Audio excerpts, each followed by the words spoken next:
जय बोलिए महावीर भगवान की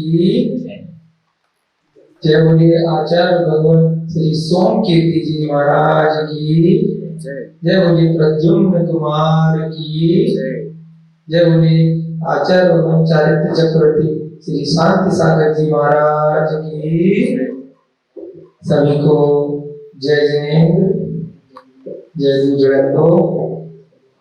हम सभी लोग यहाँ पर प्रद्युम्न कुमार चरित्र का स्वाध्याय कर रहे हैं। आपकी कई दिन से कक्षाएं लग रही हैं। आज यहाँ पर खराब मौसम है, बहुत तूफान आ रहा है प्रातः काल से। आज की कक्षा पूरी देर कर रही है। श्री कृष्ण के पुत्र प्रद्युम्न कुमार का चरित्र यहाँ पर चल रहा है। एक बार कल की कक्षा में जो हमने पढ़ा था उसको दोबारा से जल्दी से रिवाइज करेंगे और उसके बाद तीसरा सर्ग, तृतीय सर्ग जो तृतीय अध्याय ग्रंथ में चल रहा है, आचार्य सोमकीर्ति जी महाराज द्वारा ये ग्रंथ बहुत ही सार रूप में, सारांश में लघु ग्रंथ है, रचित है। भगवान महावीर की वाणी से ये सारे ग्रंथ आए हैं। उनको गणदेव ने उनकी व्याख्या की है। कालांतर में जो परंपरा से जो आचार्य महाराज गुरु निर्गत मुनिराज आए हैं, उन्होंने इनकी पुनः रचना की है। और उसके बाद सरल भाषा में वर्तमान समय की जो हिंदी भाषा प्रचलित है उसमें इसका अनुवाद किया गया। राजा श्री कृष्ण कौन थे? नारायण, ठीक है ना? कल भी आया था। फिर ऐसे सलाका पुरुष में नारायण होते हैं, नारायण होते हैं, चक्रवर्ती होते हैं, बलभद्र होते हैं, तीर्थंकर होते हैं। तो ये सभी 63 सलाका पुरुष कहलाते हैं। उसमें एक थे नारायण श्री कृष्ण, जो नेमिनाथ भगवान जो 22 तीर्थंकर थे, उनके चचेरे भाई थे। तो प्रद्युम्न कुमार के चरित्र तक पहुंचने से पहले सबसे पहले नगरी की चर्चा हुई। नगरी में श्री कृष्ण रहा करते थे। द्वारका नगरी कैसी थी, मथुरा से वो वहां आए थे, उसकी चर्चा की गई। भगवान महावीर के संवत्सरण में राजा श्रेणिक ने प्रश्न पूछे, उसकी चर्चा की गई। उसके बाद श्री कृष्ण की रानी सत्यभामा के बारे में बताया कि वो कैसी थी। उसके बाद आगे बढ़ते हुए श्री कृष्ण जी अपने राज सिंहासन पे बैठे थे। तभी अचानक से क्या हुआ, ऊपर से एक सूर्य जैसी ज्योति आती हुई प्रकट हुई। जब वो नजदीक आई तो उसमें से मनुष्य जैसी आकृति निकल के आई। जब वो पास आए, राजमहल में प्रवेश किया, पता चला वो कौन थे? कौन थे? कौन थे? जो आकाश से उतरे थे, वो कौन थे? नारद मुनि। नारद मुनि वहां पर राजसभा में प्रवेश किए। श्री कृष्ण ने उनको नमस्कार किया, आदर सत्कार किया, उच्च सिंहासन में बिठाया। नारद मुनि के कुछ गुण बताए, कितने स्वाभिमानी थे, निष्पाप थे, हास्य रस परिपूर्ण करते थे और जन वंदना में सदा अनुरक्त रहते थे। श्री कृष्ण और राजसभा में जितने बंधु थे उन्होंने नारद मुनि का सम्मान किया और नारद मुनि ने श्री कृष्ण का भी किया कि आप जैसे इतने महान विभूति इस संसार में विद्यमान है, तो हम आपके दर्शन के लिए क्यों नहीं आए? फिर उसके बाद नारद मुनि ने अलग अलग क्षेत्रों के बारे में बताया कि जहां जहां वो जाते हैं, दर्शन करते हैं, जहां आम मनुष्य नहीं जा पाते।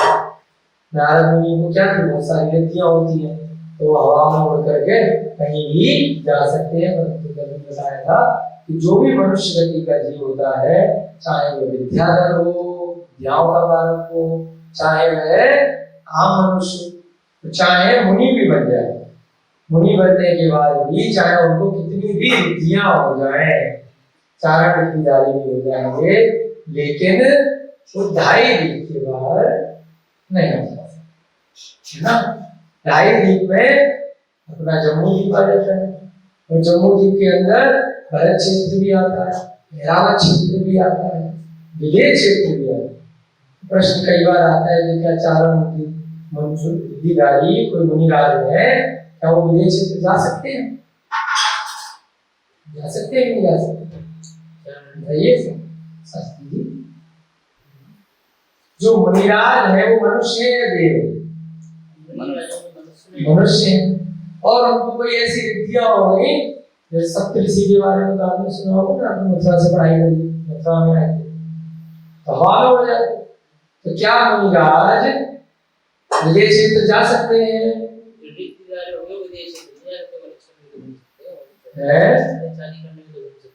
खबर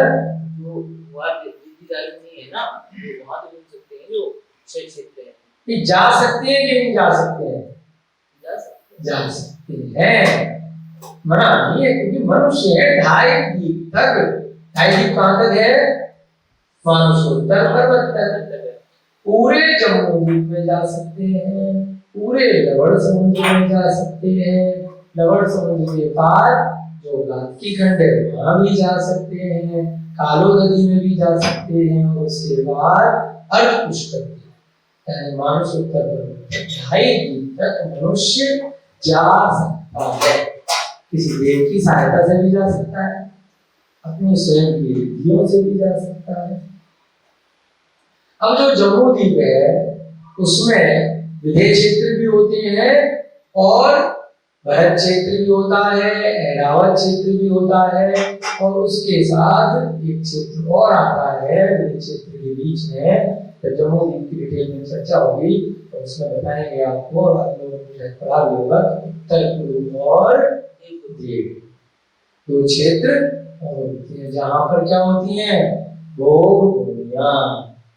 जैसे 6 खंडों का अपना काल होता है, पहला काल, दूसरा काल, तीसरा काल, उसको क्या बोलते हैं? भोग भूमि ना। उसमें कल्प वृक्ष होते हैं। पहली कक्षा में थोड़ा थोड़ा सा कल्प वृक्षों के बारे में बताया था ना, कि जो मांगोगे वो मिल जाएगा। कपड़े मांगे तो कपड़े मिल गए। आपको इतनी मेहनत करनी पड़ती है कपड़ा बनाने में, ठीक है। किसी को बर्तन बनाने में मेहनत करनी पड़ती है, मिस्त्री लोगों को मकान बनाने में, मंदिर बनाने में, महल बनाने में, जो सोना चांदी के व्यापारी होते हैं उनको रत्न बनाने में, हार बनाने में, किसी को फूल माला बनाने में। इस प्रकार से 10 प्रकार के कल्प वृक्ष होते हैं कि जो भी मांगोगे वो मिल जाएगा। खाना मांगोगे खाना मिल जाएगा, कपड़े मांगोगे कपड़े मिल जाएंगे, है ना। महल, अपना जो भी घर बनाना है, मंदिर बनाना है, सब मांगते ही, इच्छा रखते ही पूर्ति हो जाती है। तो ऐसे कल्प वृक्ष उस भोग भूमि में होते। तो भोग भूमि जो सदा विद्यमान रहती है वो देवकुल में रहती है ना। और भी जगह होती है, अपने जो भरत क्षेत्र के आगे, हनुमान पर्वत के आगे अलग अलग क्षेत्र है, वहां पर भी भोग भूमि होती है। तो किसी में पहला काल है, किसी में दूसरा काल है, तो किसी में तीसरा, सदा विद्यमान रहता है ना। 7 भागों में जम्मू द्वीप को बांटा है ना, तो 7 भागों में भरत और ऐरावत के आर्य खंड में 6 भाग, 1 से लेकर 6 तक, कभी अवसर्पणी और कभी उत्सर्पणी। बाकी के जो क्षेत्र रहे उनमें बताया, वहां पर पहला वाला चलेगा, फिर बाद वालों में दूसरा, फिर ऐसे ही तीसरा, हमेशा सदा विद्यमान रहता है। विदेह क्षेत्र में क्या रहता है? चतुर्थ काल रहता है। अवसर्पणी के चतुर्थ काल के समान वहां हमेशा निराज रहेंगे, हमेशा तीर्थंकर रहेंगे, मोक्ष होता रहेगा। ऐसे ही वहां पर भोग भूमियां इत्यादि होती है। वहां पर भी क्या होते हैं? मनुष्य गति के जीव रहते हैं। तो नारद मुनि क्या होते हैं? क्यों बता रहे हैं सारा सारांश? कि नारद मुनि पूरे जम्बूद्वीप में कहीं भी जा सकते हैं उड़ करके, लवण समुद्र में भी उड़ सकते हैं, उसके बाद धरती में भी जा सकते हैं, जहां भी उनका वास उनकी अपनी क्षेत्र है 2.5 दिन तक जा सकते हैं। तो इसमें आगे उदाहरण आएगा कि नारद मुनि आगे चतुर्वेदी क्षेत्र में भी सब जगह जाते हैं क्योंकि उनको विद्या होती है। ऐसे ही विद्याधर होते हैं जो हनुमान इत्यादि का उदाहरण आता है, तो वो भी उड़ करके 500 तक जा सकते हैं, परंतु उसके पास विक्रिया रिद्धि वाले देव भी जा सकते विक्रिया रिद्धि वाले सब जा सकते। देव तो 570 पर्वत के पार भी जा सकते हैं। यहाँ मनुष्यों की बात हो रही है, देव तो स्वर्गों से यहाँ तक आएंगे, वो तो 570 पर्वत के पार भी जा सकते हैं, नंदीश्वर द्वीप तक भी जाते हैं, उसके आगे भी जाते हैं मनुष्य भवन। अब बताइए मुनिराज क्या 2.5 दिन के बाहर जा सकते हैं? मुनिराज कितनी भी रिद्धि वाले होंगे। ऐसे ही चाहे तीर्थंकर का जीव भी हो, वो भी उस भाव में मनुष्य पर्याय में है, वो भी अपने केवल ज्ञान के माध्यम से तो पूरे संसार को देख लेगा, परंतु उनका शरीर जो है वो 2.5 दिन के बाहर नहीं। ये तो हो गई आपकी नीचे की सीमा, है ना, पूरब से पश्चिम तक। अब ऊपर कितना जा सकते हैं? कोई भी मनुष्य गति का जीव है, ऊंचाई तक कहां तक जा सकता है सुनो भैया, कोई भी मनुष्य गति का जीव ऊपर तक कितना जा सकता है? ये तो ऐसे हो गया ना जो 2.5 दिन बताया। ऊंचाई तक कितना जा सकता है? 1 लाख योजन के अंदर ही अंदर शास्त्रों का अच्छा ज्ञान है। 1 लाख योजन प्लस 40 योजन और उसमें जोड़ देते हैं चूड़िका का, तो वहां तक जा सकते हैं, है ना। परंतु वर्तमान के साधनों से हवाई जहाज इतने फीट ऊपर जा रहा है, उतने तक अपन समझ लेते हैं 80,000 किलोमीटर तक, फीट तक, किलोमीटर 80,000 फीट तक ही जा रहा है हवाई जहाज इत्यादि जो लगभग जाते हैं।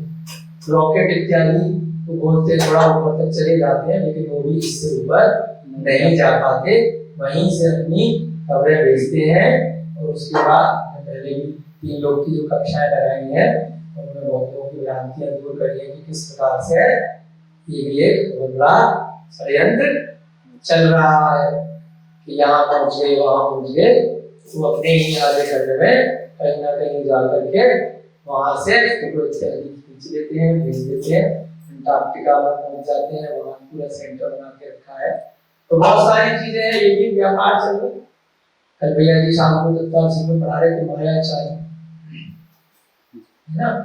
लोगों को चाहे बड़े लेवल पे बेवकूफ बनाया जाए, चाहे छल कपट एक दूसरे से किया जाए, जैसे इन्होंने दत्ता सिंह में सूची पढ़ाया कि माया चाय करने वाला क्लियंट कम तोड़ना, ज्यादा तोड़ना, छल कपट करना, है ना, गलत बात जानबूझ के बताना माया चाय ना, है ना। अपने किसी निहित स्वार्थ के लिए हमने दूसरे को झूठ बोला, बेवकूफ बनाया, उससे कुछ फायदा। तो ऐसे ही बड़े बड़े लेवल में मायाचारी चल रही है। बड़ी बड़ी संस्थाएं हैं, बड़ी बड़ी सरकारें हैं, बड़े बड़े व्यापारी हैं जो स्पेस मिशन चला रहे हैं, दुनिया के सबसे बड़े व्यापारी बन गए, है ना। सबसे बड़े रईस जो लोगों को मंगल पे भेजने का प्लान बना रहे, स्पेस पे भेजने का प्लान बना रहे, लेकिन क्या कर रहे हैं वो खुद से जानते हैं कि वो कहीं ना कहीं बड़े लेवल पर माया कहीं पर भी भेज दिया और कह दिया मंगल पर बैठे हैं, चंद्रमा पर बैठे हैं, है ना। तो ये वास्तव में अगर आप जिन धर्म का साथ पढ़ेंगे तो वहां वर्तमान के साधनों से जाया नहीं जा सकता।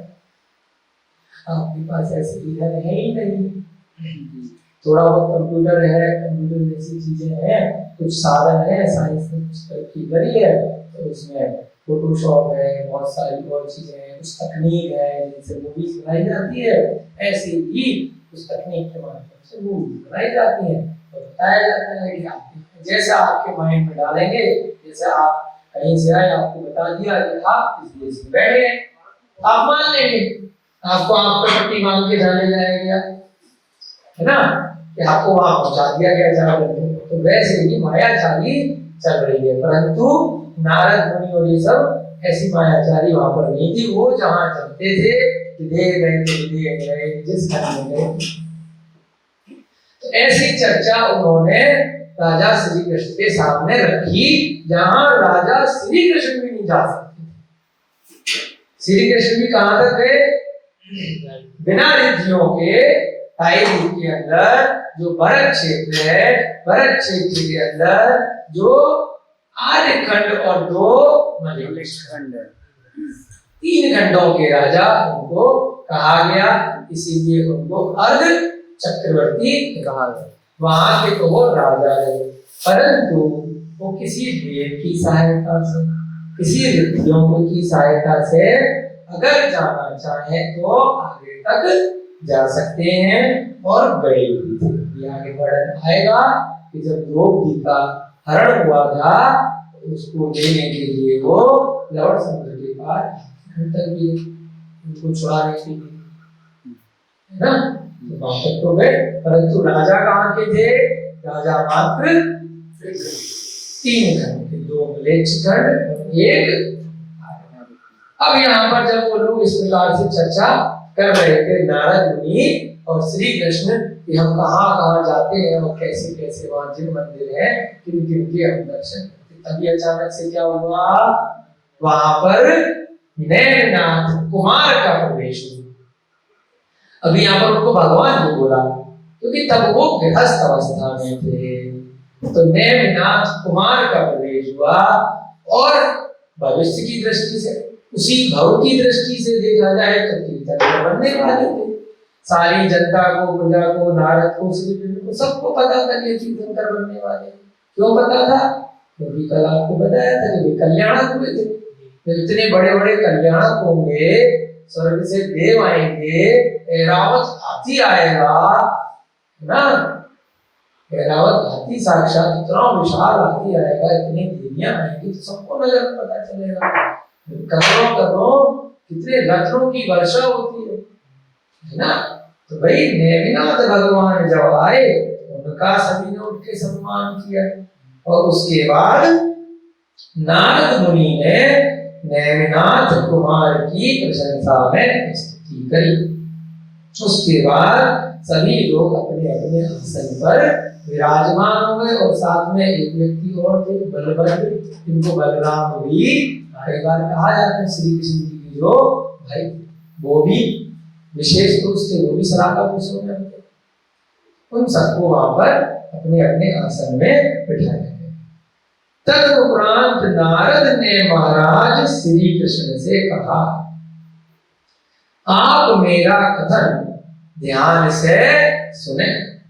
मैं अनेक देशों में भ्रमण करता हुआ जिन वंदना करता रहता हूँ। हमने बताया ना, उन्होंने सब चर्चा करी कि मैं कहाँ कहाँ जाता हूँ, और सब जगह में अकृत्रिम चैत्यालय उनके भी वंदन करता हूँ। 2 शब्द आते हैं जो लोग नए हैं, एक अकृत्रिम और एक कृत्रिम। कृत्रिम को अंग्रेजी में आप इंग्लिश की टीचर है आर्टिफिशियल, है ना, मैन मेड, ह्यूमन मेड, या किसी अन्य जीव ने बनाया। और एक हो गया नेचुरल। नेचुरल माने प्राकृतिक, उसको बोलते हैं अकृत्रिम, यानी किसी ने नहीं बनाया। ये धरती है, ये जो पृथ्वी है, क्या इसको किसी ने बनाया है? तो ये अकृत्रिम है या कृत्रिम है? अकृत्रिम। सूर्य, चंद्रमा, तारे इत्यादि, क्या इनको किसी ने बनाया है क्या? तो ये कृत्रिम है या? ऐसे ही ये जो तूफान चल रहा है ना, बहुत सारी ऐसी चीजें होती हैं जो प्रकृति में स्वतः होती है ना, इनको कोई भी न रोक सकता है न बना सकता है, अपने आप चलती है। प्राकृतिक चीजें को बोलते हैं। तो प्राकृतिक आपदा आई, विपदा आई, भूकंप आया, बहुत सारी ऐसी चीजें हैं जिन पर किसी भी मनुष्य इत्यादि का कोई कंट्रोल नहीं होता। ऐसे ही अकृत्रिम चैत्यालय भी इस 3 लोक में। अपन ने जो ये मंदिर है यहाँ पर, ये कृत्रिम है या अकृत्रिम है? कृत्रिम है। किसी ने प्रतिमा बनाई है, मनुष्य ने, किसी ने मंदिर बनाया है। और ऐसे ही इस 3 लोक में बहुत विशाल अकृत्रिम चैत्यालय होते हैं जो हमेशा से बने हुए हैं और वैसे ही बने रहेंगे। तो जो रिद्धिधारी मनुष्य इत्यादि होते हैं, जो विद्याधर होते हैं, जो कुछ महान मुनिराज होते हैं या देव होते हैं, वो लोग वहां पर दर्शन इत्यादि के लिए नित्यप्रति जाते रहते हैं। नंदीश्वर द्वीप का बार-बार नाम आता है ना, कल भी बताया था, अभी आया कि 2.5 दिन के बाद वहां अपन लोग अभी मनुष्य प्रयाग में नहीं जा पाते, तो देव जाते हैं अष्टांग का पर्व। ऐसे ही अपने 2.5 दिन के अंदर भी बहुत सारे अकृत्रिम चैत्यालय हैं, वहां पर ये मनुष्य इत्यादि भी जाते हैं और देव भी जाते हैं 2.5 दिन के अंदर वालों में। तो वहां ये नारद मुनि जैसे जो महामुनि होते हैं, जिनको रिद्धियां होती हैं, ये सब वहां वंदना के लिए जाते हैं।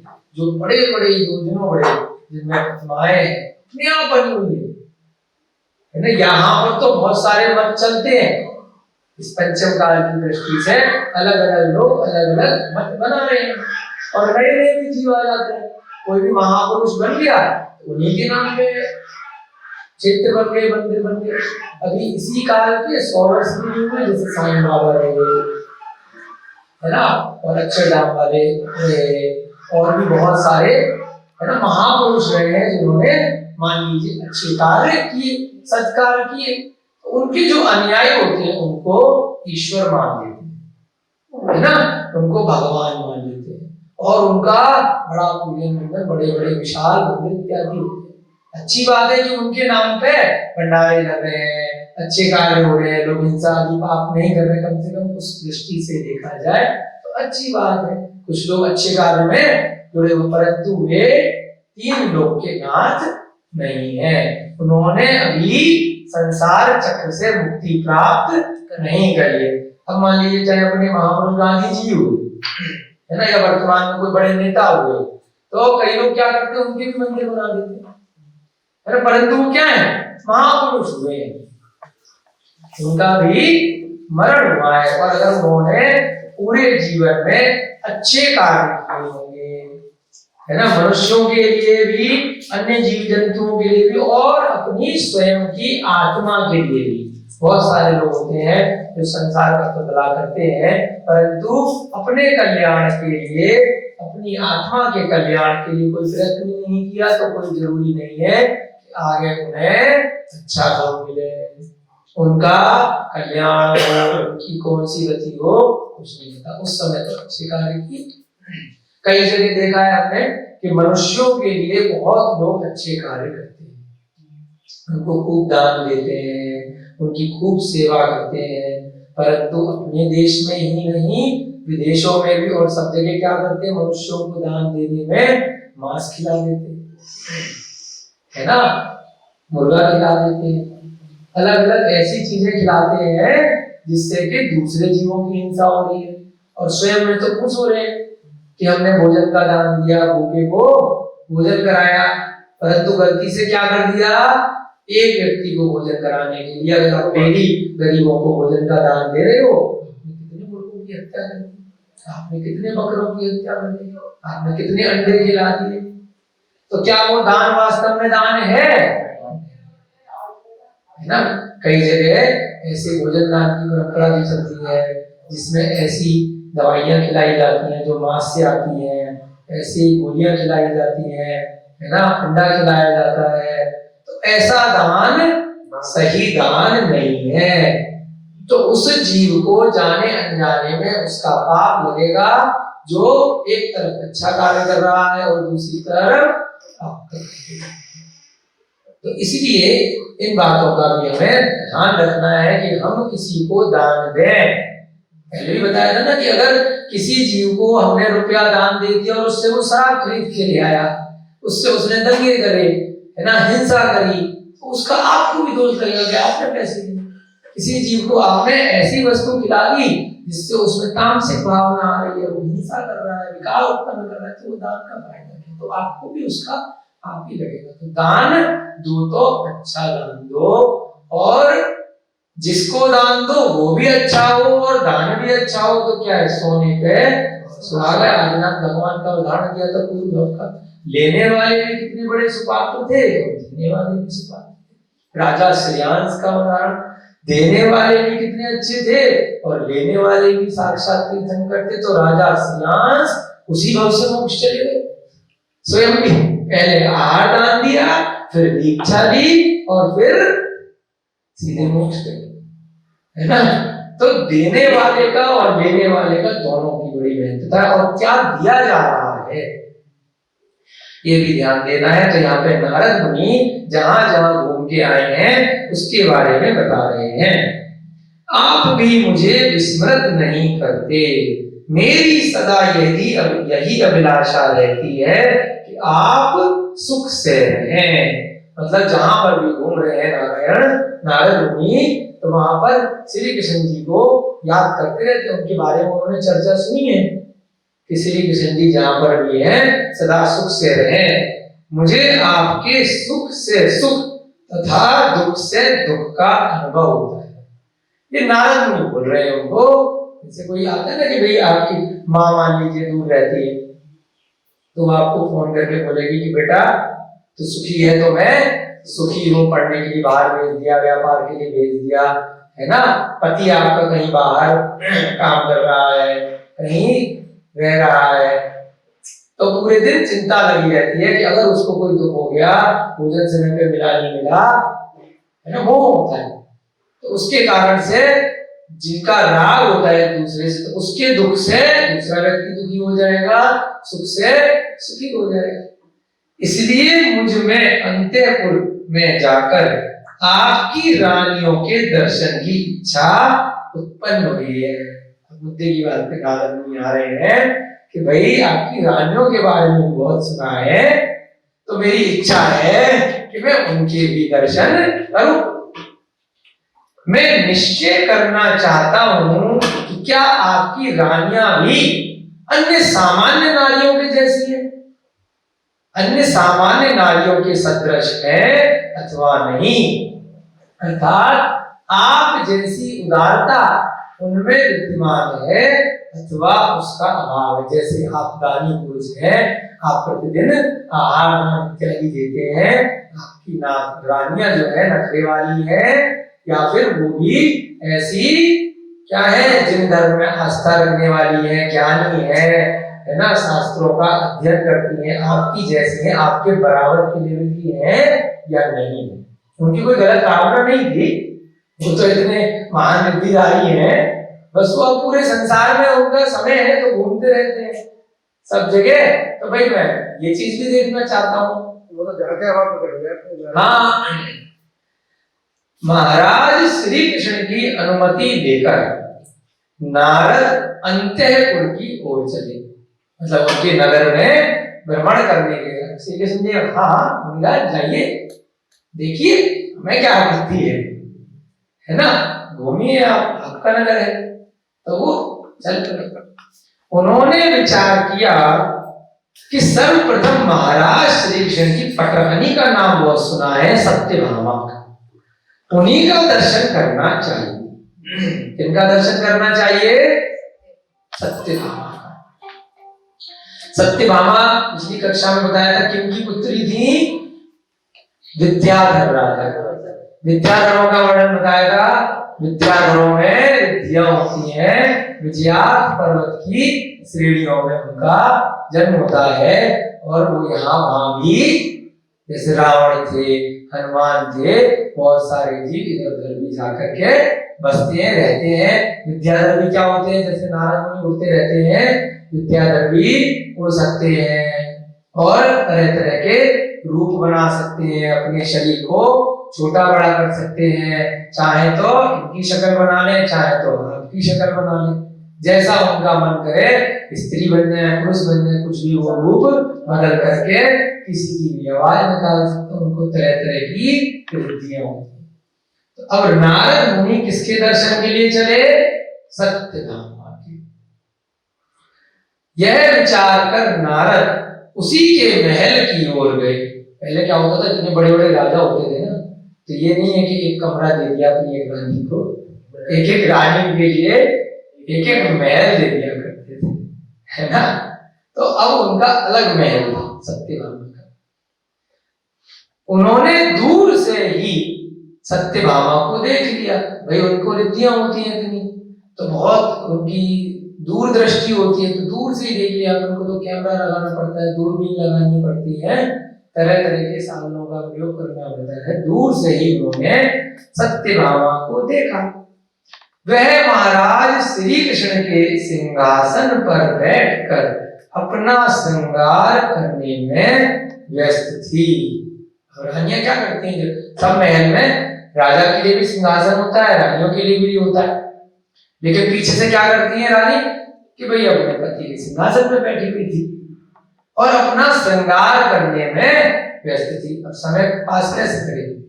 राजा तो कभी कभी आएंगे, कभी कुछ कभी स्वाध्याय कर रही है, कभी कुछ कर रही है, अच्छे कार्य कर रही है, कभी गृहस्थ के कार्य में बिजी है, तो कभी अपना श्रृंगार में बिजी है।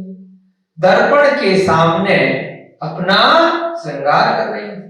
सामने दर्पण था जिसमें वह अपनी अपूर्व रूप राशि को निहार रही थी। ये स्त्री पर्याय में हर भाव में रहता है ना।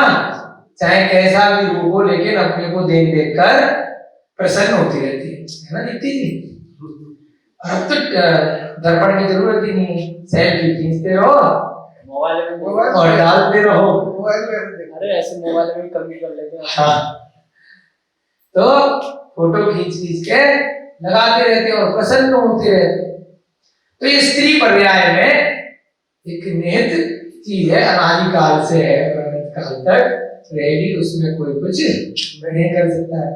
हम लोगों को देखो बाल काड़े निकाड़े ध्यान ही नहीं रहता, शक्ल देखिए नहीं देखिए, दाढ़ी बढ़ रही है हमारे प्रवीण जी की तरह 6-6 महीने तक, कोई दिक्कत ही नहीं है ना। श्रृंगार किया नहीं किया, कुछ लगाया क्रीम पाउडर, कोई चिंता नहीं। परंतु स्त्री पर्याय में क्या है कि वह रहता ही रहता है। तो ऐसे ही सत्यभामा थी, अपना श्रृंगार करने में व्यस्त थी और सामने दर्पण था जिसमें खुद को देख देख करके, अपने रूप को देख देख करके निहार रही थी। अपूर्व रूप राशि, अपूर्व माने कि बहुत सुंदर, अपूर्व जैसे पहले कभी नहीं है, जितना सुंदर कोई दूसरा नहीं हो, उसको अपूर्व बोलते हैं। उसकी प्रसन्न आकृति यह दर्शा रही थी, मतलब अकेले ही प्रसन्न होती हैं स्त्रियां अपने को दर्पण में देख देख करके, कितनी सुंदर होती है। उसकी प्रसन्न आकृति यह दर्शा रही थी कि उसे भान होता है कि उसका रूप लावण्य से प्रसन्न होकर महाराज श्री कृष्ण उसे विशेष सम्मान प्रदान करेंगे, है ना। कि श्री कृष्ण जी अगर मुझे देखेंगे तो व्यक्ति से तो मुझे बहुत तारीफ करेंगे, मेरे ऊपर बहुत प्रसन्न होंगे। वह दर्पण देखने में ऐसी निमग्न थी कि उसे मालूम ही नहीं हुआ कि नारद मुनि वहां आ गए और उसे देख रहे। कल की अध्याय में आया था ना कि बहुत स्वाभिमानी थे, जरा जरा सी बात लग जाती थी नारद मुनि। इतनी सी बात थी, दर्पण में देख के मुस्कुरा रही थी, ध्यान ही नहीं है। अब क्या होता है आजकल मोबाइल में देख के बिजी हो जाते हैं, कौन आया कौन गया पता ही नहीं चलता है। तो इसमें किसी की गलती तो है नहीं, मोबाइल की गलती है कि उसमें लगे हुए ऐसे, उस समय दर्पण की गलती थी। और वो इतनी सुंदर दिखी, खुद ही को देख के बिजी है, इतना लगे जा रही है, जो भी क्रीम पाउडर लिपस्टिक उस समय जो भी लगाते होंगे उस काल के हिसाब से, है ना, जो भी फलों का रस होता होगा, जो भी है ना परफ्यूम इत्यादि जो भी होते होंगे, लगा रही थी जो भी साधन। इतनी बिजी थी कि इतने महान मुनिराज जिनको देखकर उनके पति भी श्री कृष्ण नतमस्तक हो गए थे उनके आदर में, और उस रानी को ध्यान ही नहीं है कि कौन आया है। अब क्या हुआ भाई, तो गड़बड़ हो गई। नारद मुनि का आगमन उन्हें पता ही नहीं चला।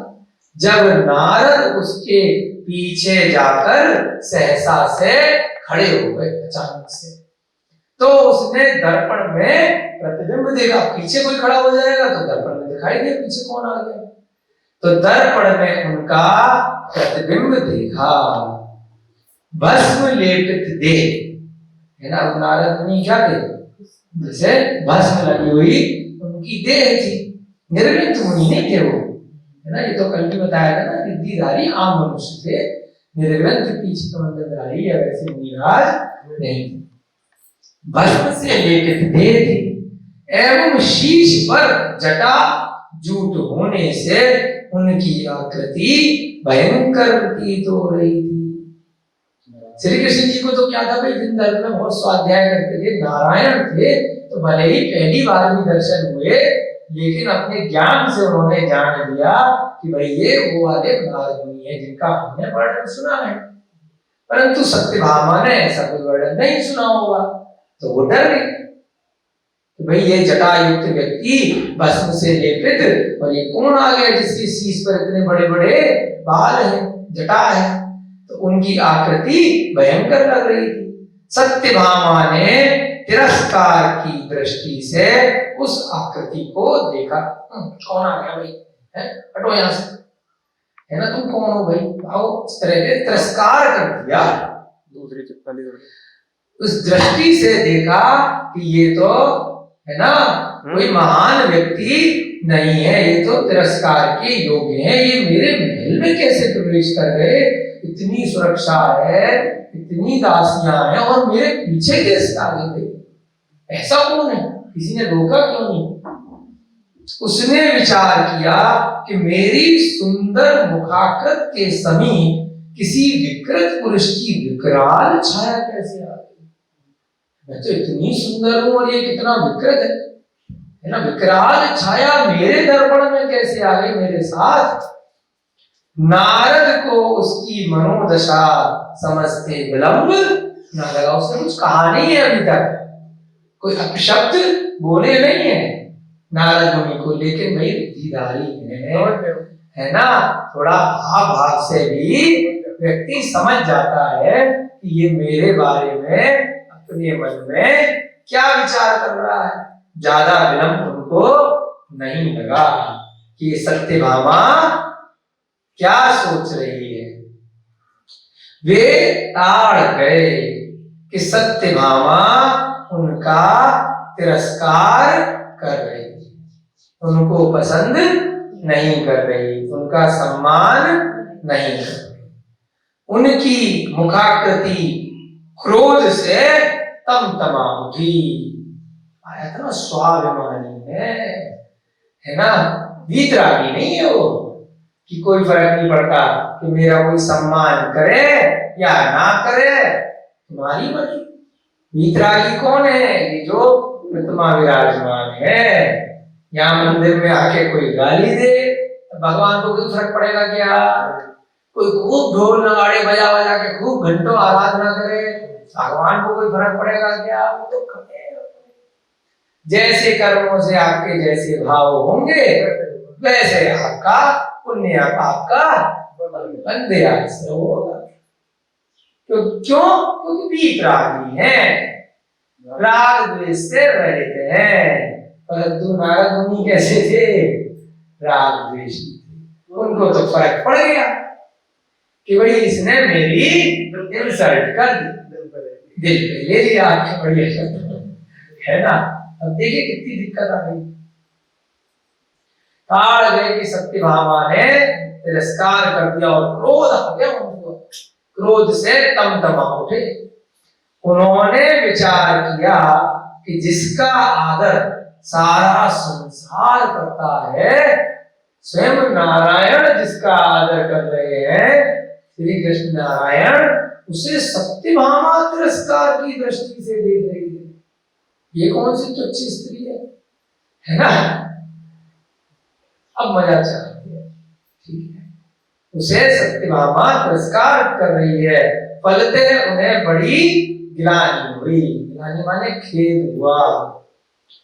दुख हुआ, अर्थात सत्यभामा के महल पर आने का बड़ा खेद हुआ। भाई इच्छा तो होनी की थी ना कि जाए देख के आए, है ना। उसने तो सत्यभामा ने तो बुलाया नहीं था, तो सरप्राइज पहुंच गए। उसकी भी क्या गलती है, वो जानती नहीं है कौन हुआ ना। आपने बताया कि हम ऐसे ऐसे हैं, परंतु अब तो ले लिया। आप जैसे कह रहे हैं भैया, है ना, तो ले ली। अब एक बार ठेस लग गई, अब तो इतनी जल्दी से हटने वाला नहीं है। नारद जी ने सोचा मैंने यह उचित नहीं किया। अब अपने ऊपर ही लगा कि मैं फालतू में क्यों आया यहाँ पर। जिसके स्वभाव का पता ही नहीं, उन्हें भी तो नहीं पता था ना कि उसका कैसा स्वभाव है, उसके यहाँ सत्पुरुष नहीं जाते। अब नारायण के स्वभाव का पता था तो ऊपर से आ गए उनसे मिलने, परंतु सत्यभामा के बारे में कोई जानकारी तो ली नहीं थी कि वो कैसी है। तो उनके यहाँ सत्पुरुषों को नहीं जाना चाहिए था। भले ही उनका रूप ऐसा था, बस इत्यादि लगी थी, परंतु करते तो जिनवंदना थे, है ना, ये तो सत्पुरुष। इस प्रकार विभिन्न प्रकार के संकल्प विकल्प उनके मन में उठने लगे। बड़े तरह तरह के विचार आने लगे। मैं यहाँ आई क्यों? कई बार होता है ना, हम लोग कहीं पर किसी इच्छा से किसी रिश्तेदार में चले जाते हैं, किसी विवाह में चले जाते हैं, किसी से मिलने चले जाते हैं, कुछ धन संपत्ति की कोई दिक्कत आ गई, कभी विपत्ति आ गई, तो किसी के पास चले जाते हैं, ये हमें मदद करेगा। परंतु वो अपनी 50 कहानियां लेके बैठ जाता है कि भैया मेरे साथ इतनी दिक्कत चल रही है ना, अपनी परेशानी गिनाने लगता है। फिर आपको लगता है कि मैंने तो अपनी और इंसल्ट करा ली, मैं क्यों आया यहाँ पर। इससे अच्छा तो मैं अपने घर पे अच्छा था, मैं वहां शादी में गया ही क्यों, मैं वहां उसके घर गया ही क्यों, उसने मुझे ठीक से बिठाया नहीं, मुझे पूछा नहीं। तो हमारी इच्छाएं जबरदस्ती की बन जाती हैं। इच्छा से रहे तो के जाएंगे तो कोई दिक्कत ही नहीं आएगी, है ना। हम वहां गए, हमें ये नहीं मिला, हमें ऐसा भोजन नहीं दिया गया, हमें ऐसा उचित सम्मान नहीं मिला, हमें ये नहीं मिला, तो दिक्कत आएगी, टेंशन आएगी। तो ऐसे ही नारद मुनि को टेंशन हुई, वहां गए हमें जाना ही नहीं चाहिए था।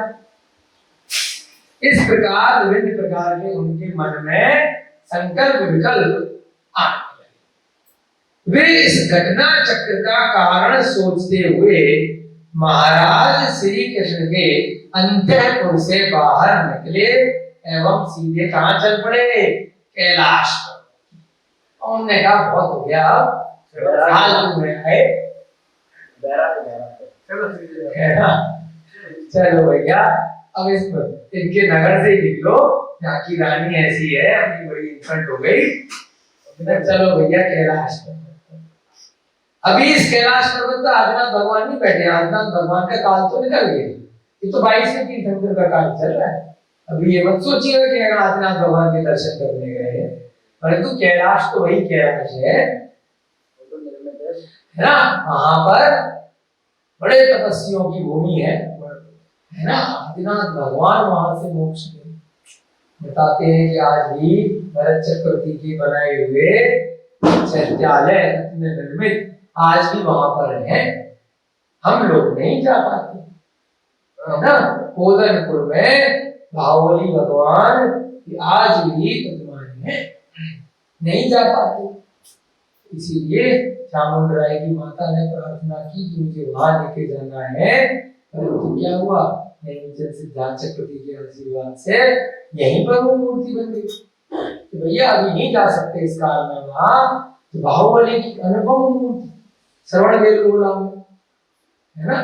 तो आज भी 1000 साल हो गए, विश्व का सबसे अभूतपूर्व आश्चर्य, कैसे चट्टान में एक पत्थर में इतनी 57 बड़ी, विश्व की सबसे बड़ी पत्थर।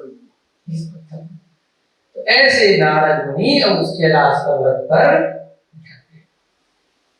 नारद मुनि अब कैलाश पर्वत पर बैठकर चिंतन करने लगे। बड़ी टेंशन थी, है ना।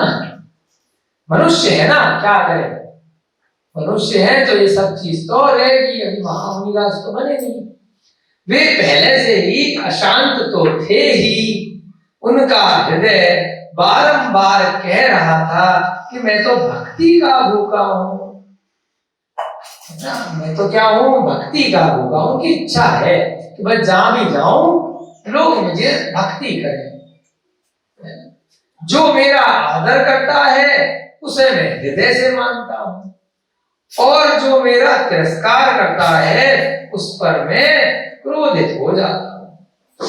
2.5 दीप की समग्र भूमि मेरा विचरण स्थान है। यह मैं शुरू में भूमिका में बताया था ना आपको। कई बात होती है जो आगे आने वाली होती है स्वतः विचारों में आ जाती है ना। यहाँ पर भी वर्णन कर दिया आचार्य महाराज ने। वो यही बोल रहे हैं नारद मुनि कि मैं तो 2.5 दीप तक विचरण करता हूं और इतनी इंसल्ट मेरी किसी ने नहीं करी, है ना। कितने लाख योजन का है 2.5 दीप, है संकल्प भैया? 2.5 दीप का व्यास कितने लाख योजन का है श्लोक भैया? 2.5 दीप थोड़ा कंसंट्रेट कीजिए थोड़ा। 45 लाख योजन, है ना, का 2.5 दीप का व्यास है। व्यास यानी अंग्रेजी में डायामीटर बोलते हैं, है ना, डायामीटर। 2.5 दीप की जो सीमा है नीचे से, तो 45 लाख योजन तक मैं भ्रमण करता हूं, वहां मेरा विचरण स्थान है, मैं जा सकता हूं। कौन? नारद बोल रहे हैं, सोच रहे कैलाश पर्वत पर बैठकर। जब कभी कोई टेंशन हो जाती है ना घर में, तो एकांत में व्यक्ति चला जाता है, तो या आसपास कोई नदी होती है, कोई ऐसी जगह होती है, शांति से जाकर के ध्यान लगा करके सोचते हैं।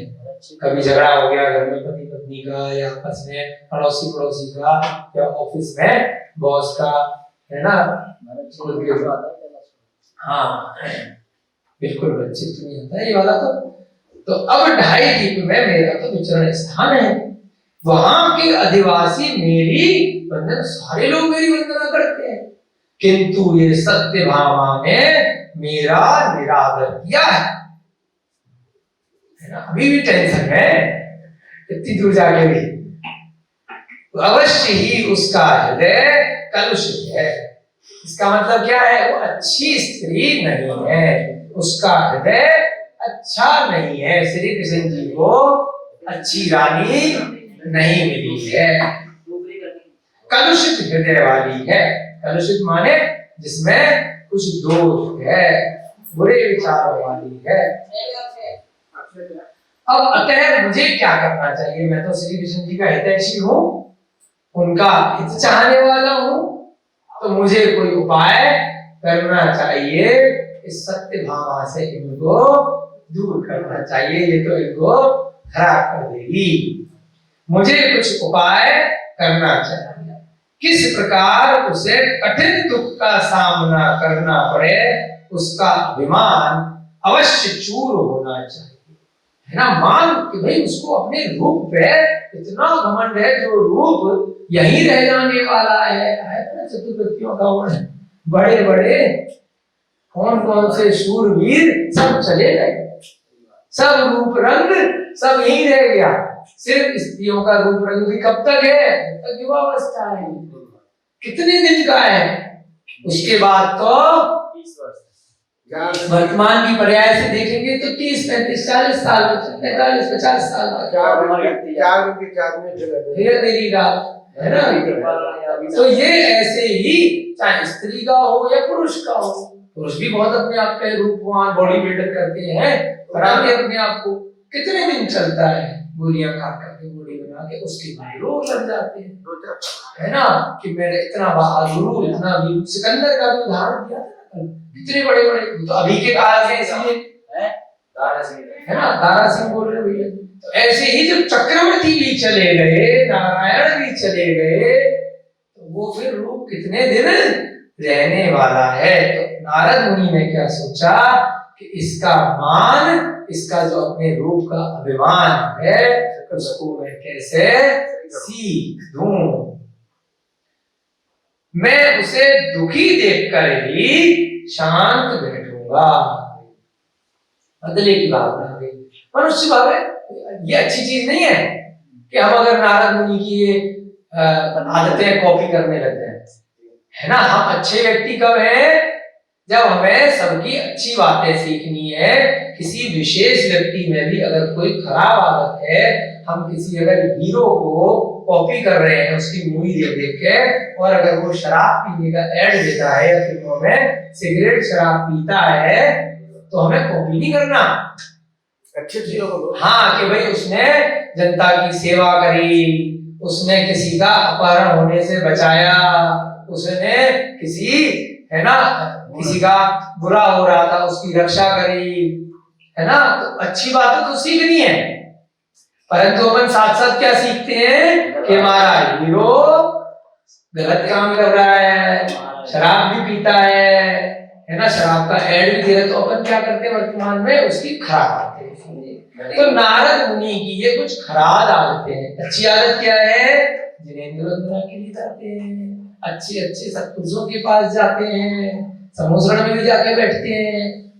अपन क्या भावना करें कि हम भी ऐसे बने, परंतु उनके अंदर अगर किसी प्रकार की कषाय है कि किसी ने थोड़ी सी बात अगर कर दी तो बदला लेने की भावना, रिवेंज लेने की भावना है, तो अपन को उनकी वो खराब आदत नहीं सीखनी।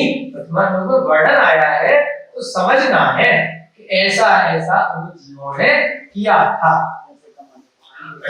कमट का भी हमें उनसे सीखना नहीं है कि नारद मुनि ऐसा करते थे तो हम भी करते हैं तो क्या गलत करते हैं, हमें नहीं करना।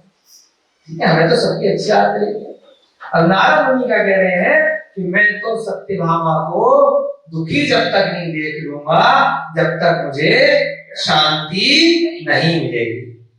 पहले तो नारद ने यह विचार किया कि किसी के द्वारा इसी सत्यभामा का ही अपहरण करा लेता हूं, इसी को उठवा लेते हैं, है ना। पहले के काल में भी चलता था ये सब, है ना, अपहरण यानी किडनैपिंग। सत्यभामा को अभी मैं किसी को बोलूं मेरे तो इतने वो है, कोई भी उठा के ले आएगा। इससे उसे हार्दिक संताप होगा, दुख होगा। पर अब तो बैठ के विचार कर रहे हैं, प्लानिंग बना रहे हैं तो कैलाश पर्वत पे बैठ के कि क्या करना चाहिए क्या नहीं करना चाहिए, है ना। तो अभी फिर होता है plan A, plan B, plan C, है ना। कई बार कोई स्कीम बनानी होती है, स्कैम करना होता है तो कई बैकअप लेने पड़ते हैं ना। अगर सत्यभामा को उठा लिया तो सीधी की सीधी छोड़ेंगे क्या? दिमाग में विचार आया होगा, ठीक है। नहीं सत्यभामा। अब दूसरा विचार, पर तत्काल ही उनकी विचारधारा में परिवर्तन आया। नहीं भाई, सत्यभामा को नहीं उठाना चाहिए, तो ज्यादा खतरनाक काम हो जाएगा। कारण यह था कि नारायण श्री कृष्ण उनके अंतरंग सखा थे। अब श्री कृष्ण जी को तो दोस्त मान रहे थे, है ना, कि भाई वो सुखी रहे तो मैं सुखी हूँ, दुखी रहे तो दुखी रहे। अब किसी की बीवी को ढाके ले जाओगे तो पति तो दुखी होगा ना, होगा, चाहे नारायण हो, सही बात है, वो ढूंढता रहेगा। अब सीता जी को रावण उठा के ले गए तो राम जी कितने दुखी हुए, इसलिए उन्होंने कहा मैं अपने दोस्त को थोड़ी दुखी करूंगा, जिसकी सुख दुख में मेरा दुख सुख है। तो नहीं, ये काम नहीं करते। कि नारायण श्री कृष्ण तो उनके अंतरंग सखा है, सत्यभामा के अपहरण से उन्हें भी घोर दुख होगा, वो दुखी हो जाएंगे। अतः यह युक्ति उन्हें उचित प्रतीत नहीं। ये जो उनकी प्लानिंग थी, प्लान ये वो बढ़िया नहीं लगा, ये तो हटा देते हैं। तब उन्होंने अन्य युक्ति सोची। अब प्लान भी निकालते हैं, परेशान तो करना है, सत्यभामा से बदला तो लेना है, अभी बदला लेने का प्लान छोड़ा। यदि माया विशेष से सत्यभामा को पर पुरुष पर आसक्त दिखा दिया जाए तो श्री कृष्ण को उसके प्रति घृणा हो जाएगी। मायाचारी तो है ही, उनके पास इतनी सारी रिद्धियां हैं कि कोई वहां पर ऐसी रिद्धि करूं कि सत्यभामा किसी पर पुरुष पर आसक्त हो जाए, मोहित हो जाए, तो श्री कृष्ण जी क्या उसे छोड़ेंगे? है ना। तो फिर उसको तिरस्कार कर देंगे कि ये स्त्री तो इसके लक्षण खराब हो गए हैं, ये मेरे लायक नहीं है, तो फिर उसके पास ही जाना बंद कर देंगे, तो वैसे ही दुखी हो जाएगी। तो प्लान बी में ये आया कि अपनी माया से ऐसा रचना करूं कि उसके मन में ऐसे विचार हो जाएं कि वो किसी और के प्रति आसक्ति आ जाए सत्य भाव में, और श्री कृष्ण जी को ये पता चल जाए। ऐसा विचार आया प्लान बी में। क्योंकि प्राण प्रिया होते हुए भी लोग पर पुरुषासक्त पत्नी को त्याग देते हैं। जो अच्छे लोग होते हैं, भले ही उनकी प्राणों की प्रिय है, फिर भी क्या करते हैं कि भाई अब हम इसके साथ नहीं रहेंगे। अंजनी का उदाहरण अंजना का, हनुमान की मां का थोड़ा सा डाउट हो गया पवन को अंजना के ऊपर, है ना, विवाह होने जा रहा है, बिल्कुल तैयारी चल रही है, और चुपचाप से कहीं कोने में खिड़की से सुन लिया मुस्कुराते हुए कि भाई ये कोई सहेलियां अटखेलियां खेल रही हैं और वो कुछ ऐसी बात कर रही हैं पर पुरुष की, और वो मुस्कुरा। इतनी सी बात पर इसको शादी तो करूंगा, है ना, अब तो होने वाली है, लेकिन छोड़ूंगा नहीं।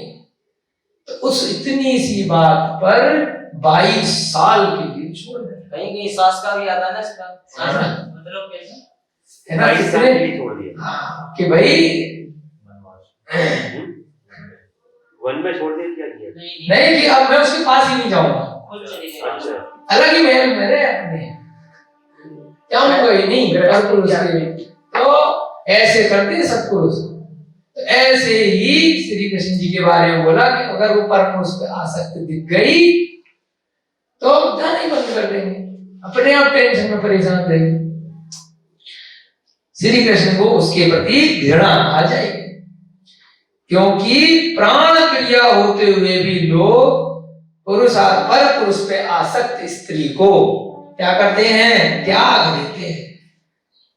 फिर उन्होंने सोचा, थोड़ी देर विचार किया, वहीं कैलाश पर बैठ के, नहीं, ये विचार भी स्थिर नहीं है, तो गड़बड़ है। अभी भी बेचारे श्री कृष्ण की क्या गलती है, वो फिर दुखी हो जाएंगे। टेंशन तो श्री कृष्ण जी को होगी ना, हमें तो मजा सत्यभामा को चखाना है, श्री कृष्ण जी से हमें कोई वो नहीं है ना। वो परेशान होंगे ना कि उनकी स्त्री जो है कहीं पर पुरुष पे आसक्त हो गई, ये भी है। फिर उन्होंने तीसरा विचार किया, मतलब ये विचार ज्यादा देर स्थिर ना रह सका। फिर उन्होंने विचार किया, सत्यभामा गुणवती एवं कुलवती स्त्री है, बस थोड़ा सा अपने रूप के ऊपर घमंड है, वैसे तो वो कुलवती है, गुणवती है ना, वो हो सकता है हो ही ना आ सकते, ठीक है। वह श्री कृष्ण जी की प्राण वल्लभा है, प्राण वल्लभा, प्राणों से भी ज्यादा प्रिय है। उसके शील एवं पवित्रता के श्री कृष्ण कायल हैं, बहुत ही शीलवान है। तो बहुत दुख पहुंचेगा अगर कुछ ऐसा हो गया तो, है ना, क्योंकि माया से करेंगे ना वो रचना, वास्तव में वो किसी पे आसक्त नहीं होगी। अगर करना भी चाहे वो माया से दिखाएंगे, ऐसा रचना करेंगे अपने रिद्धियों का प्रयोग करके। वह श्री कृष्ण की प्राण वल्लभा है, शील एवं पवित्रता के श्री कृष्ण कायल हैं, जो बहुत पवित्र है, जैसे सीता पवित्र थी। किसी के कहने मात्र से उन्हें विश्वास नहीं होगा, है ना। श्री कृष्ण जी हो सकता है विश्वास ही ना करे कि किसी ने कह दिया। यदि सत्यभामा के प्रति उनका विश्वास वैसा ही दृढ़ बना रहा तो मेरे प्रति उनको असद्रा हो जाएगी, उल्टा मैं ही फंस जाऊंगा। अगर मेरी पोल खुल गई, है ना, कि मैंने मायाचारी करी थी, वो दोनों तो सही सही रहेंगे क्योंकि माया से करिए मैंने तो रचना, और ये तो मेरे से दुश्मनी बना लेंगे श्री कृष्ण, मेरे से दोस्ती खत्म हो जाएगी, मित्रता खत्म हो जाएगी। तो ये प्लान भी भाई कैंसिल करते हैं। वे स्वप्न में भी फिर मेरा विश्वास नहीं करेंगे अगर कल को उन्हें पता चल गया कि ये सारी प्लानिंग नारद की रची हुई है ना, तो मेरा तो वो हमेशा के लिए तिरस्कार कर देंगे। कारण बुद्धिमान लोग असत्यवादी का विश्वास नहीं करते। तो भविष्य में कभी कोई ऐसी परिस्थिति आई तो भाई मैंने कुछ सत्य वचन भी बोले श्री कृष्ण के सामने, तो वो मेरा विश्वास नहीं करेंगे, हमेशा हमेशा के लिए मैं उनकी नजरों में गिर जाऊंगा, है ना। अब ये तो गड़बड़ मामला है। नारद की विचारधारा भंवर जाल में डूबने उतरने लगी। कैलाश पर्वत पे बैठे बैठे क्या करूं, कैसे करें, कुछ तो करना है, सत्य भामा को तो मजा चखाना है। उन्होंने निश्चय किया कि यदि मेरा विश्वास उड़ गया तब तो मुझे दोनों ओर से अपयश मिलेगा। अपयश माने यश के विपरीत मेरी बहुत बदनामी होगी। उधर सत्यभामा पहले ही मेरा रूप देख करके वो कर रही है, उसे और कंफर्म हो जाएगा कि ये तो आदमी अच्छा ही नहीं है, मैंने तो बढ़िया किया, इसका तिरस्कार कर दिया। उधर श्री कृष्ण जी भी जो है मेरा अपयश कर देंगे, इसीलिए तो बहुत दिक्कत आ जाएगी। उन्हें वे अन्य युक्ति विचारने में लग गए, अब कोई और प्लान करते हैं। थोड़ी देर बाद उन्हें एक उत्तम उपाय है ना कि आ गया आइडिया, है ना कि भाई क्या आइडिया आ गया। सत्य है एकाग्र चित्त से विचार करने पर अंतः ज्ञान का प्रकाश होता है, उससे दुख की निवृत्ति होती है। अब वो बुरी प्लानिंग कर रहे थे, लेकिन अगर आप अच्छी प्लानिंग भी करोगे मोक्ष मार्ग पे जाने के लिए, एकाग्रचित्त होकर के अपनी गृहस्थ जीवन की जो भी परिस्थिति को देखते हुए कि भाई कैसे कैसे हमें स्वाध्याय करना है, कैसे कैसे आगे बढ़ना है, जो बच्चे लोग हैं तो कैसे कैसे हमें एग्जाम में पास होना है, कहाँ बैठ के पढ़े, कितना पढ़े, किससे पढ़े, एकाग्र चित्ता होकर के अगर आपने अपने लिए कोई डिसीजन मेकिंग करी, निर्णय किया, तो वो अच्छा निर्णय होता है। आप सबकी सुनो, सब बड़े बड़े विद्वानों के पास में जाओ, अपने अभिभावकों के पास में जाओ, अपने अध्यापकों के पास में जाओ, सबके पास में जाओ, पेरेंट्स की भी सुनो, टीचर की भी सुनो, दोस्तों की भी सुनो, सबकी सुनो, परंतु एकाग्र चित्त होकर स्वयं को देख करके अपने लिए विचार करो कि मेरे लिए मेरी परिस्थिति के अनुसार उत्तम क्या है, सही क्या है, तब डिसीजन सही होता है ना। क्रोध में, आवेश में कोई डिसीजन ले लिया जाता है, उससे नुकसान होता है ना। मान लीजिए किसी को हीरो बनने जाना है, वो सीधे भाग जाए, विचार करना चाहिए ना कि भाई मेरे माँ बाप हैं, मेरे परिवार के लोग हैं, अगर मैं घर छोड़ के गायब होगा सब ढूंढेंगे मुझे, है ना।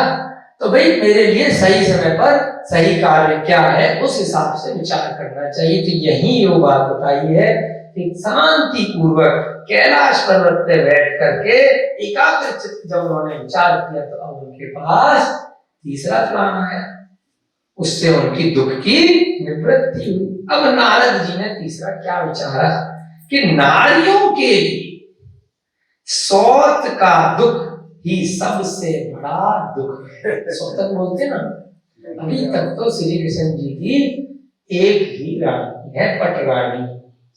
क्या करते हैं, उससे श्री कृष्ण जी भी खुश हो जाएंगे, ये भी चल जाएगी, है ना। कुछ ऐसी युक्ति करते हैं, क्योंकि पहले के भाव में क्या था, पुरुषों के लिए तो कई शादियां अलाउड थी, है ना। चक्रवर्ती भी बहुत विवाह करते थे, चक्रवर्ती भी करते थे, ठीक है। परंतु स्त्री पर्याय के लिए ना पहले भाव में ना इस काल में उनके लिए परपुरुष नहीं बनाया, है ना। उनको एक ही पति, चाहे पति तो अब ये है भाई परंपरा है, किसी भी कारण से देखा जाए अनादिकाल से है कि पुरुष तो बहुत सारे विवाह कर सकता था, परंतु इसमें भी शास्त्रों में विधान आया है कि क्षेत्र काल के हिसाब से जो उस जगह का जो कानून है उसका भी पालन करना चाहिए। अभी वर्तमान काल में जैसे मान लीजिए अपने भारत देश में कानून है कि भाई पुरुष भी एक से ज्यादा विवाह नहीं कर सकते, परंतु किसी धर्म विशेष की परिस्थिति के कारण से जैसे मुस्लिम इत्यादि में अलाउड है ना, तो वो क्षेत्र के कानून के अगेंस्ट है। परंतु मुस्लिम इत्यादि में भी कई देश ऐसे हैं आज भी जहां पर एक से ज्यादा विवाह नहीं चलते। तो उस हिसाब से उस क्षेत्र का कानून भी मानना चाहिए। अगर जो क्षेत्र का काल का देश का कानून नहीं मानता है उसको भी अपने ग्रंथों में सही नहीं बताया। केवल जहां धर्म के विपरीत अगर कोई क्षेत्र का कानून है जो आपको आपके जिन वंदना करने से रोक रहा है, आपको दीक्षा लेने से रोक रहा है, आपको मोक्ष मार्ग पर आगे बढ़ने से रोक रहा है, आपको समाधि मरण करने से रोक रहा है, आपको मुनि बनने में जो साधन उपकरण है पीछी कमंडल इत्यादि उनको धारण करने से जो कंपलसरी 28 मूल गुण हैं, श्रावक के अलग मुनियों के अलग, अगर उनमें बाधा उत्पन्न कर रहा है तो शांति पूर्वक तरीके से उसका विरोध करना चाहिए। अगर नहीं हो पाता है तो समाधि वर्त करना चाहिए, है ना। ये नहीं कि जबरदस्ती करवाएंगे, है ना। आपने हमें ये ग्रंथ पढ़ने से अगर किसी ने मना किया कि भाई इस क्षेत्र का कानून है कि यहाँ पर जिन धर्म का ग्रंथ का स्वाध्याय जो करेगा उसको फांसी मिलेगी, उसको मृत्यु दंड दिया जाएगा, तब क्या करना है, तब भैया समाधि मरण कर लो। पहले तो शांति पूर्वक तरीके से उनको साम दाम दंड भेद के तरीके से समझाओ। युद्ध लड़ना पड़े तो युद्ध भी लड़ो, अगर लगे कि भाई युद्ध में नहीं जीत सकते अपन तो मुनि महाराज हैं तो भाई समाधि मरण कर लो, है ना। पंचम काल के अंत में उदाहरण आएगा जब जो एक कल्कि राजा होगा वो आहार में क्या मांगेगा, पहला ग्रास मांगेगा, तो लड़नी में वो मुनि महाराज क्या करेंगे भाई, समाधि मरण कर लेंगे। अब बस पंचम का आ गया।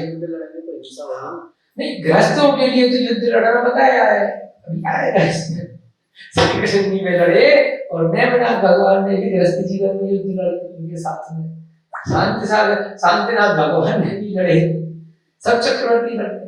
गृहस्थ जीवन में जब मुनि महाराज बन गए तब युद्ध, तब शांति पूर्वक तरीके से श्रावकों को समझा सकते हैं, है ना। खुद तलवार नहीं उठाएंगे, खुद बंदूक नहीं उठाएंगे मुनि महाराज बनने के बाद, कोई फर्क नहीं पड़ता उनको, है ना।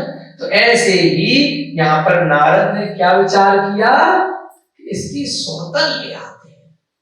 उसका दुख सबसे बड़ा दुख होता है कि मेरे को छोड़ के मेरा पति दूसरे के पास जा रहा है।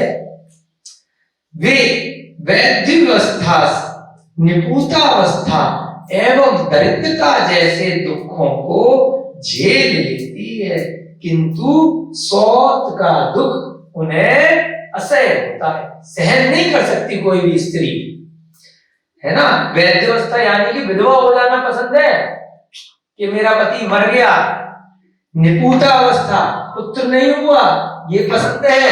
दरिद्रता, सड़क पर आ गई रानी, सब उसे वो झेल लेगी, लेकिन सौत का दुख नहीं झेल सकती। ये एक स्त्री पर्याय है, हमें तो जानकारी नहीं है भाई, नारद मुनि कह रहे हैं तो मान लेते हैं, है ना। ऐसा ग्रंथों में आया है, हमें नहीं मालूम ये चीज, हमें अनुभव नहीं है, ठीक है। ये भी लिखना चाहिए।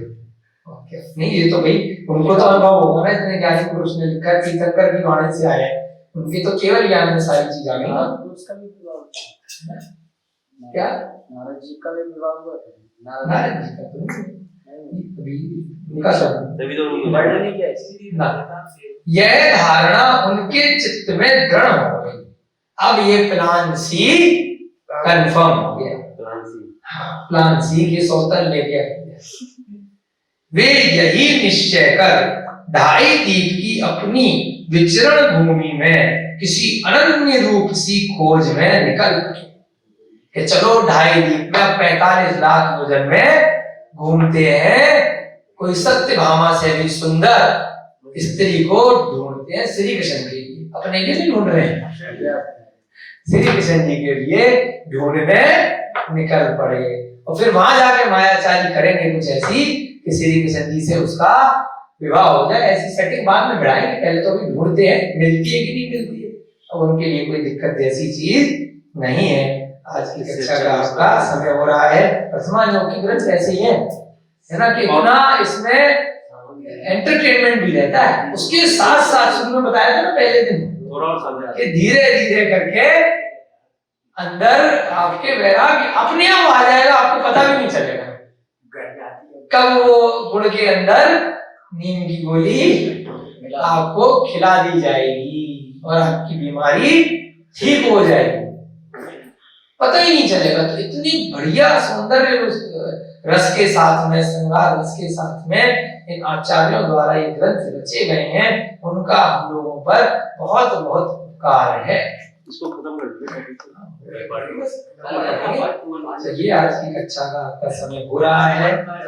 जब उन्हें महावीर भगवान की आज के आनंद की, जब प्रद्युम्न कुमार चरित्र की, जब आचार्य सोमकीर्ति जी महाराज की, आचार्य भगवान श्री चारित्र चक्रवर्ती शांति सागर जी महाराज की जय हो। सभी को जय जय जय रूप जगन रूप।